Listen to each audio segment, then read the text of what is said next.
Hello friends, up till now we have seen the different steps, that is the crushing, concentration, physical concentration, in physical concentration, gravity separation, electromagnetic separation and Froth flotation, and in chemical concentration, calcination and roasting. So next step which is involved in metallurgy, that is the reduction. Now in this bit, learner will be able to describe extraction process of given ore with chemical reaction. So let us proceed further with the reduction. So what is reduction? Reduction, it is nothing but the conversion of metallic oxide which is obtained in the previous step, that is in calcination and roasting. जे काही आपल्याला याच्या आधी बघितलेला process calcination and roasting मध्ये or जे आहे ते ऑक्साईड स्टेट मध्ये कन्वर्ट होतं. मग आता या रिडक्शन मध्ये काय होतं, मेटल ऑक्साईड जो आहे तो रिड्यूस होतो आणि मेटल मध्ये कन्वर्ट होतो. यामध्ये आपल्याला मेटल प्युअर स्टेट मध्ये मिळत असतो. So reduction of metal oxide to metal, it is called the reduction.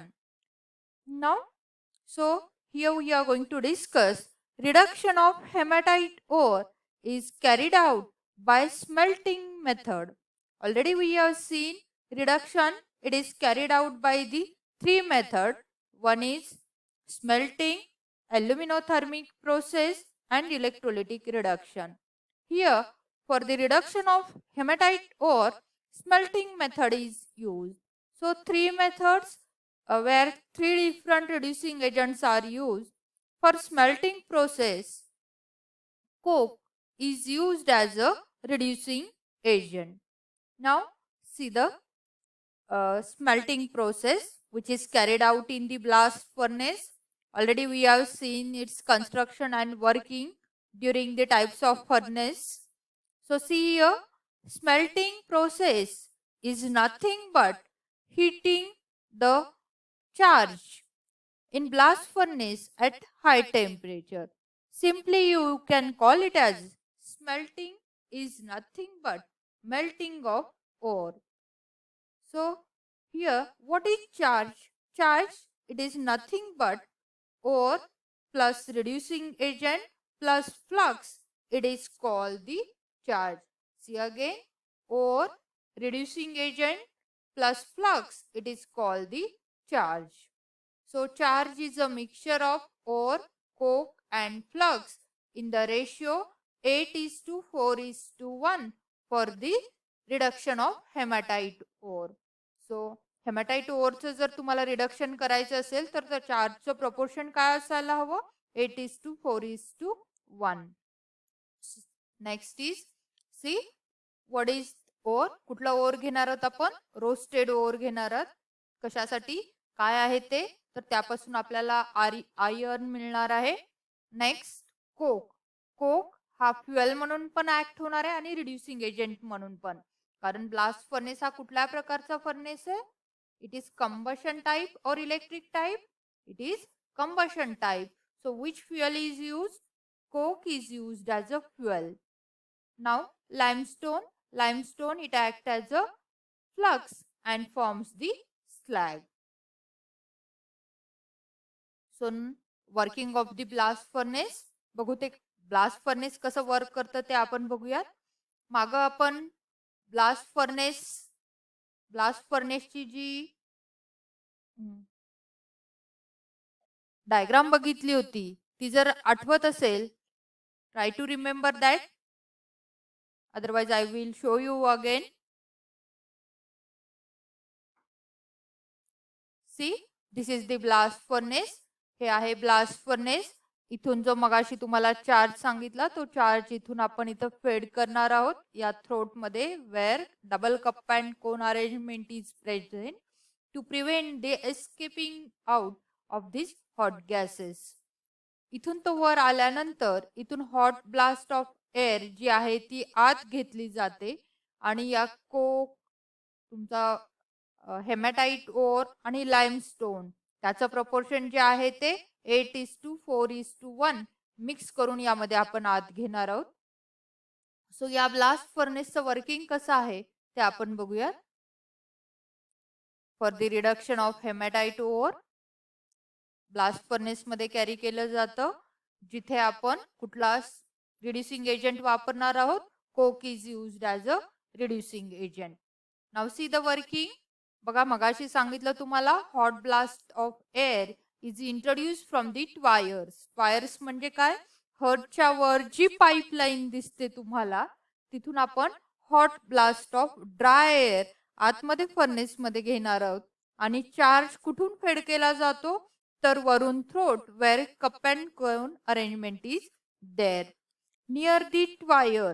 Wire आहे वायरच्या जवळ, म्हणजे जिथून हॉट ब्लास्ट ऑफ एअर आत येते ना, तिथे काय होतं, तुमचा जो कोक आहे, चार्ज मधला कोक जो आहे तो it Burns with hot air and forms the carbon dioxide with evolution of large amount of heat. बघा, ही रिॲक्शन बघू शकता तुम्ही. this carbon or coke from that charge plus oxygen from that hot air, both they combine to form the CO2, and there is a formation of 97 kilocalorie heat is liberated.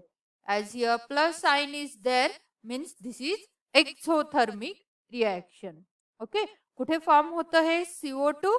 Near the wires, म्हणजे जवळपास almost बॉटमला तयार होतं. जसा जसा हा carbon dioxide वर blast furnace मध्ये चढत जातो, तेव्हा पुढच्या रिॲक्शन काय होतात त्या बघूया. व्हेन CO2 गोज अप, म्हणजे जसा वर जाईल तो काय करतो? It reduces to CO, carbon monoxide, by coke. This reaction is endothermic. बघा, CO2 फॉर्म झाला होता वायर जवळ, वरून परत जो काही कोक येतोय, म्हणजे चार्ज मधला जो कार्बन आहे त्याच्याशी हा CO2 रिॲक्ट होतो आणि काय फॉर्म करतो? दोन कार्बन मोनॉक्साईडचे मॉलिक्यूल फॉर्म करतो. And -39 kilo calorie heat is absorb. इथे मायनस दिलेलं आहे, म्हणजे ही कुठली रिॲक्शन आहे? तर दिस इज एंडोथर्मिक रिॲक्शन. म्हणून तुम्ही बघाल ब्लास्ट फर्नेस मध्ये बॉटमला खूप टेम्परेचर हाय असतं, पण जसं जसं वर जाल तसं तसं त्याचं टेम्परेचर कमी होत जातं. Because endothermic reaction is occurring. The CO2 as goes up, it combines with the carbon and there is a formation of carbon monoxide with -39 kilocalorie heat is absorbed. Okay, the temperature of blast furnace goes on decreasing from bottom to top. Now, this CO, that is carbon monoxide, reduces the iron oxide into iron metal. बघा, main काय आहे? Direct कोक हा reducing agent म्हणून act होतो का? नाही. तर जो कार्बन मोनॉक्साइड फॉर्म झालेला आहे तो काय करतो? It reduces that haematite. What is the formula of haematite? Fe2O3.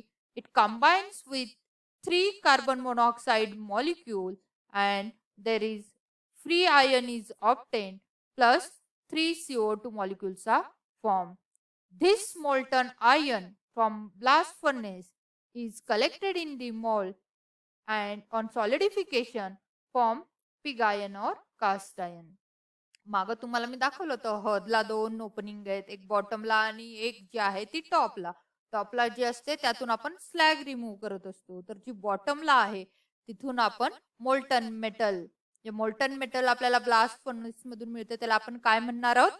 Pig ion म्हणणार आहोत. सो हे Fe जे आहे त्याला आपण पिग आयन म्हणणार आहोत. नेक्स्ट, इथे आपण लाईमस्टोन पण वापरलेला आहे. ते लाईमस्टोनचं डिकम्पोजिशन होतं लाईम मध्ये and that lime act as a flux. See the reaction CaCO3. As temperature increases, it decomposes to lime, that is CaO plus CO2.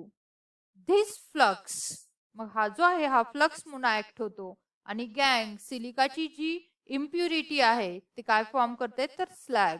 C the reaction CaO plus SiO2, that is lime and silica, both they combine together to form CaSiO3 calcium silicate, which is called the slag. Now see the products of blast furnace. काय काय आपल्याला products मिळाले? Pig ion मिळालं, जे आपण हर्टच्या bottom opening मधून आपण काढून घेतलेलं आहे. स्लॅग, जे वर्क फॉर्म झालं होतं लाईम आणि सिलिका कंबाईन होऊन, त्याला आपण स्लॅग म्हणणार आहोत. आणि फ्ल्यू गॅसेस म्हणजे जे काही कार्बन डायऑक्साईड असतील किंवा नायट्रोजनचे ऑक्साईड असतील, ते वर जे आहे थ्रोटमध्ये एक ओपनिंग दाखवलं होतं, तिथून ते फ्ल्यू गॅसेस रिमूव्ह होणार आहेत. So these are the 3 products of the blast furnace. यातलं हा जो पिग आयन आहे, it is use to make the wrought iron. It is the pure form of iron. आयनच्या प्युअर फॉर्मला काय म्हणतात? Wrought iron. And steel it is nothing but the alloy of iron with the carbon and various metal. And that slag is used to make the road and in cement manufacturing. Okay, today we will stop here. See you in next video, metallurgy of copper.